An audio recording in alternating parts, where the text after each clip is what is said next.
Good morning and welcome to Healthy at Home. My name is Dr. Melanie Carminati, and today I'm going to be covering the shoulder girdle. So the shoulder girdle is kind of complex because there's actually 4 joints that make it up.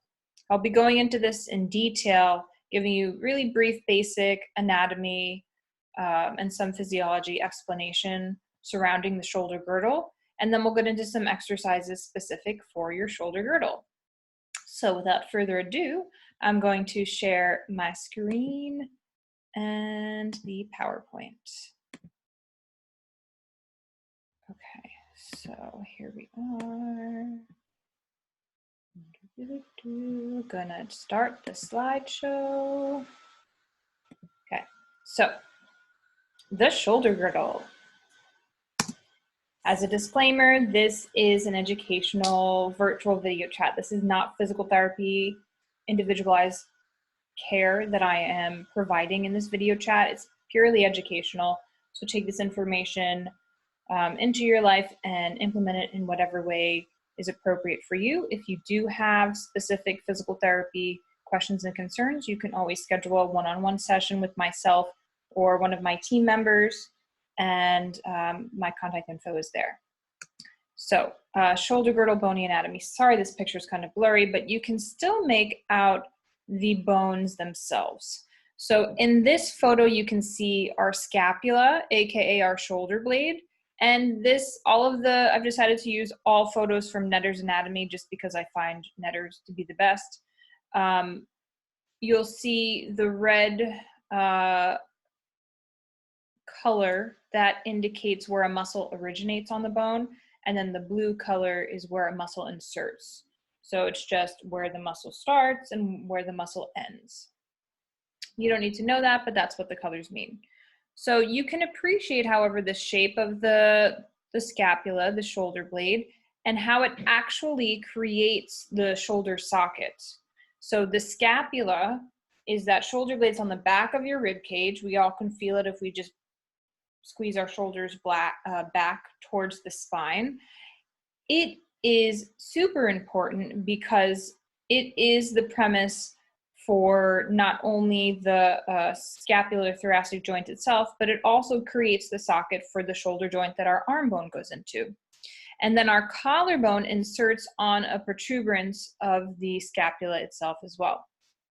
So here is just a quick anatomy picture of a whole bunch of muscles. So there are a bunch of muscles that insert onto the shoulder blade, either coming from or traveling along towards the head of the humerus or from the spine. So depending on what side of the scapula you're looking at, you'll see that the muscles run all along both of those sides. Now you can also see the front of the shoulder down here. These are more superficial muscles like the deltoid, the trapezius, the pectoralis muscle, your pecs. These insert into your sternum, or the pec itself inserts into the sternum, but you can see that this is more of the superficial covering of the shoulder joint. And then this image I like a lot because we can really start to get into what is the shoulder joint exactly. So the shoulder joint, we have the humerus bone, that's your arm bone, that inserts into the shoulder capsule itself, to that socket that was created by the scapula. So whenever there is a joint, remember I mentioned this in previous Healthy at Homes, there's a whole bunch of ligaments that cover it that create a capsule. So we can see in this photo, we can see not only the glenohumeral joint, so that's one of the 4 joints that makes up the shoulder girdle, but we can also see the acromioclavicular joint. So all this anatomy lingo is kind of confusing, but the names themselves indicate the bones that come together. So acromioclavicular, so clavicle, collarbone, and then the acromion. The acromion is a protuberance from your scapula itself. So again, the scapula is really important for the shoulder girdle complex. And so the acromion meets with the clavicle, forming the acromioclavicular joint. And then in this, I like this photo too because you can see the inside of the shoulder socket itself. You can see the labrum. You can see in this bottom right image, you can see the how the deltoid muscle travels along, and you just get like an inside view of the shoulder joint. So there's a lot going on. Now, shoulder joint, why did I put this here? I think I put this here just so you could appreciate the scapula itself, right? Because the scapula is under here and the muscles covering it and how that inserts onto the shoulder. So there's a whole lot of muscles that make up the shoulder girdle itself. So I kind of already touched on this, but there are 4 joints that make up the shoulder girdle. We have the glenohumeral joint. So glenohumeral, the shoulder socket term is actually called the glenoid fossa. Fossa is just like a socket. And then the humeral, that's the humerus, your arm bone, when those two come together, forms a glenohumeral joint.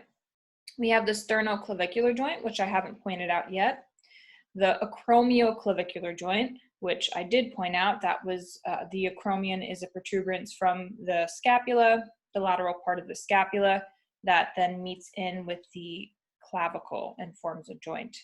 Now the last joint, it's not a true joint. The scapulothoracic joint is a false joint technically because the scapula just sits on the rib cage itself, and that in and of itself is considered a joint, but it's not a true joint because it's not forming like a socket and there's not individual movement, but it is a bony structure meeting another bony structure. So those are the 4 joints that make up the shoulder girdle. So it's pretty complex. So shoulder movements are complex because there's 4 parts that are trying to coordinate and work together. So at any of those joints could be a dysfunction, right? So whenever someone has a shoulder injury from a physical therapist standpoint, I'm like, okay, is it glenohumeral? Is it sternoclavicular? Is it acromioclavicular? Is it the scapula itself? And normally it's actually a combination of a few of those. So just one more photo zoomed in on this so you can see again the acromioclavicular joint here.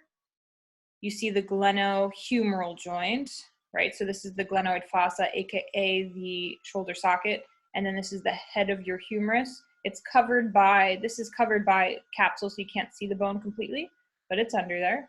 And there's a whole bunch of ligaments. Obviously, I'm giving you a very basic anatomy because this could go on for days and weeks if we got into all of the anatomy. Sternoclavicular joint. So I didn't get to go into this yet. So clavicle meets the sternum, forms a joint. When a bone meets a bone, it's a joint. It forms a joint. So, and you can see again, even at this very little part, there's a whole bunch of ligaments covering it too, because that's the capsule. I love educating patients about the subclavius muscle, just a side note, because when there's any kind of shoulder injury or clavicle injury, the subclavius will tend to get really tight. And that's something that I educate patients on both for home exercise release. And then when we have been in person, I've done subclavius releases, and it's been pretty great in terms of the outcomes. So scapulothoracic joint. So I tried to find a good image of this. You can see up here, they literally peeled the scapula back so you can see under the underside, and you can see the subscapularis muscle. Subscapularis muscles on the where the shoulder blade, the scapula, and the rib cage meet. There's a muscle right there too, and then there's a whole bunch of other muscles, right? So you can see how much is going on here. There's nerves, but this is the other joint, that 4th joint that makes up the shoulder girdle. It's called the scapulothoracic joint. So, shoulder dysfunction. So these are some of the things that can happen when someone has shoulder dysfunction. You can have shoulder impingement, rotator cuff tears, labral tears, dislocation, subluxation. tendinitis, tendinosis, osteoarthritis. So what do we do if we're going to physical therapy for shoulder dysfunction? We do massage, trigger point release, stretches, strengthening of the scapular muscles. Remember, we spoke about that last week during the neck. So the scapular muscle strengthening is really important. Then mobilizations of the thoracic spine again, but also the glenohumeral joint commonly if there's restriction. Posture education is huge because if you're rounding your shoulders forward, you can't possibly expect the shoulder and all of the joints to be working properly. So learning where that proper posture is for optimal function is important. And then habit and behavior modifications. So are you maintaining your posture when you're working? Say if you are a manual laborer and you're carrying and lifting things, or if you work at an office and you're constantly putting like old school doctor's notes or just files and shelves or whatever it is, if whatever the overhead or arm activity is, learning how to modify all of that. So yes, so behavior modifications, kind of already described that. Another big point of the re-education is in upper trapezius compensation. So whenever there's shoulder weakness, scapular weakness, oftentimes that upper trap muscle that we spoke about in the neck gets really tight and just likes to do all the work. But we relearn, we do scapular integration so that someone knows how to use their scapula for their exercises and for their activities of daily living. So I think we're going to get into some exercises now. We're going to get into some exercises. I'm going to stop the screen share. Let's see. Okay, so everyone should be sitting in a chair. And you're going to sit with your feet flat on the ground. We're just going to start first with some shoulder rules, and the point of the shoulder rules are for you to feel your scapulas moving. So think of the wings, think of your shoulder blades. I want you to feel those moving, not so much this part, but the back part. So we're going to lift up the shoulders, let them go back and down. Go do that again. Lift up the shoulders, let it go back and down. Again, lift up, back and down, lift up. You might hear some crunching. If you hear crunching, it means that there's like some kind of muscle imbalance there. Good, now let's try to go forward too. And just feel that you're lifting up from behind, right? So those scapulas, those shoulder blades are moving, rolling forward and back. One more time here. Forward and now we're going to go to the back one more time and then stay there. Okay, now we're going to isolate the movement of the scapula. So I want you just to lift your right shoulder up and then drop it down. And feel as you're dropping it down like the shoulder blade is going down towards that same side back pocket. So you're pressing down and then you're relaxing. Again, pressing down and relaxing. You should feel this in your back. If you feel this in your neck, just try to reposition your rib cage. Now we're going to go to the other side. Lift the left shoulder up and then drop the left shoulder down towards the left pocket. Again, up and down. And up and down. And up and down. Okay, so that was a little bit of upper trapezius work when you were going up. And then when you're pulling that single shoulder blade down, you're getting the lower trapezius muscle because there's a few groups or a few parts of the trapezius muscle. Next, we are going to squeeze the shoulder blades back and together. But before we do that, I'm going to encourage you to bend your elbows because it just makes it easier. So you're going to bend your elbows. Hands can be in fists. And you're going to try to slide the shoulder blades on the back rib cage towards your spine. And I'm going to have you hold this here for 5, 4, 3, 2, 1, and relax. Do that again. Slide and squeeze those shoulder blades together. Hold it for 5, 4, 3, 2, 1. Relax. One more time. Slide. Squeeze those shoulder blades back towards your spine. Think like you're trying to crack an egg back there with your back shoulder blades. 5, 4, 3, 2, 1, and relax. Okay, very nice. And rest down. So you should feel like you just worked some of the muscles back there. Those are your scapular muscles. There's many more ways to work the scapular muscles in their entirety. So we're going to go into a more functional way to work it, but knowing how to depress and knowing how to retract is important. But when it comes to overhead activities, incorporating your serratus anterior muscle is really important. So that's an important muscle that we're going to warm up now. So we're going to start with our arms bent in a 90-degree angle. Then you're going to open out slightly to a V, mini V. Okay. And you're going to straighten those elbows out like you're punching on that diagonal. Good. And then from here, you're going to keep the elbows straight, but then I want you to reach about an inch more, but from the shoulder blades. So feel underneath your armpits reach, and then keep those elbows straight, bring the shoulder blades back towards your spine. And then reach from your shoulder blades. Your thumb should be up towards the ceiling, so the hands are in fists, and then pull the shoulder blades back towards your spine. Do that again.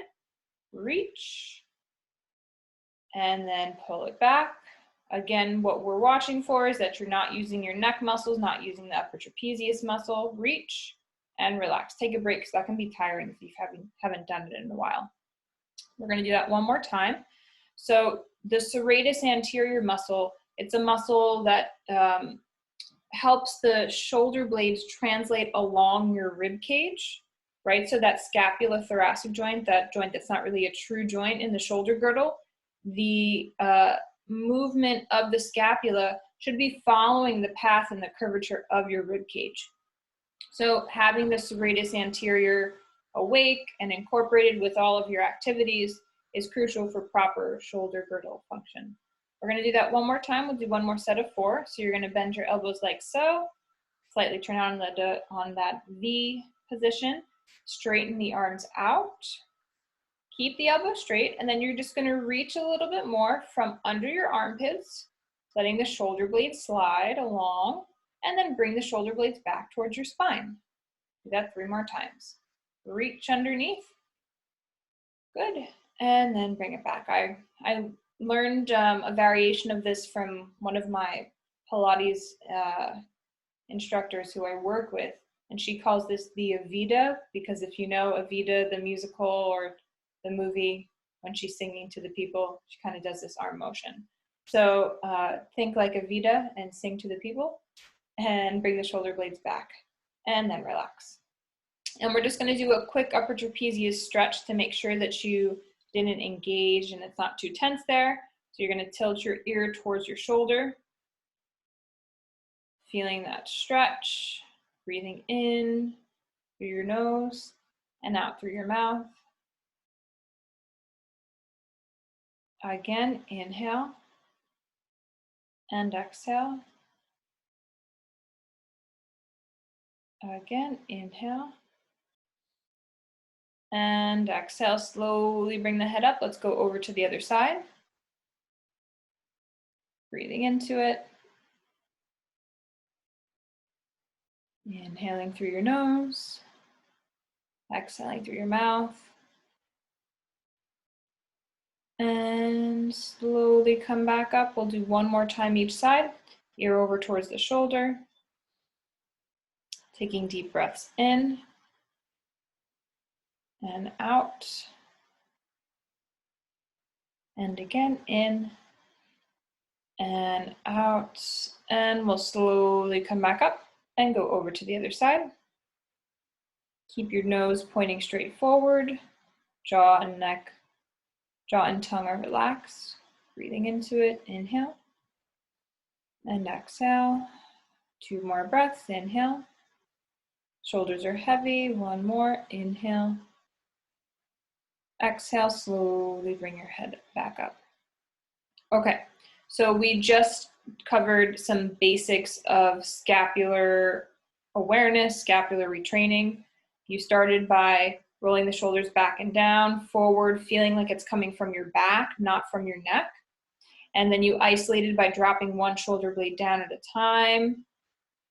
Then from there, we squeeze the shoulder blades towards the spine, towards one another, getting that middle trapezius and rhomboid musculature activated. And then we finish with the serratus anterior engagement. So like the Avita reach. So you're keeping the elbow straight and you're just reaching from underneath the armpits and bringing it back. So having all of that control is important for shoulder girdle health and safety, as well as for on a rehabilitation standpoint, physical therapists use this knowledge when rehabilitating injury. So I'm going to share the screen one more time. Okay, so Healthy at Home, every Monday and Friday at 10:30 a.m. This is open to everyone. Tell your friends, tell your family. I'm going to get into more details about the thoracic spine on Friday because the scapulothoracic joints is a very interesting joint. So we'll talk about the scapula and the thoracic spine some more then. Every Tuesday at 11 is my beginner virtual mat class. It's a live class. I'm there with you in real time. And then the intermediate level class again is live and in real time. That's with Dr. Amarantha Burkle, Wednesdays at 5:30. We are still offering virtual initial evaluations and follow-up sessions and Pilates sessions here at Inspira on our virtual platform. So here's my contact info. Follow us on Facebook and Instagram. And thank you so much. So, yay. Okay, thank you guys. Any questions?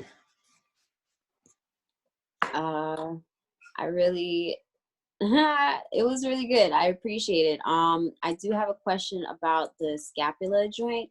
Can you repeat?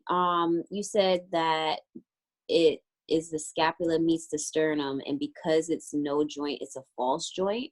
So the scapula meets the rib cage. Yeah, so it kind of just rests on the rib cage. It's not a true joint because there's not like an actual joint capsule, right? You know, like all the other joints in our body, like the glenohumeral joint, the acromioclavicular joint, there's like a capsule that surrounds where two bones meet, right? Mm-hmm. Normally it's just one bone end and then the other bone end and they meet, that's a joint. But the scapula, it's a flat bone and it just sits on your rib cage, which is a whole bunch of ribs. Okay. So it's not true because of the differences in the characteristics of it and how it differs from all the other joints. But then it's not true. Yeah, that's why it's just not considered a true joint, but it still is. It has some joint features in that the rib cage and the scapula interact together, right? The scapula travels around the rib cage. Wherever it's traveling, it's tracking along the rib cage. So that's how it still is somewhat like a joint because it influences its movement. Okay. All right. Noted. Yeah. Cool. Thank you. Yeah. Thank you. Okay, guys, stay safe, stay healthy, and I'll see you next time. Bye. Okay.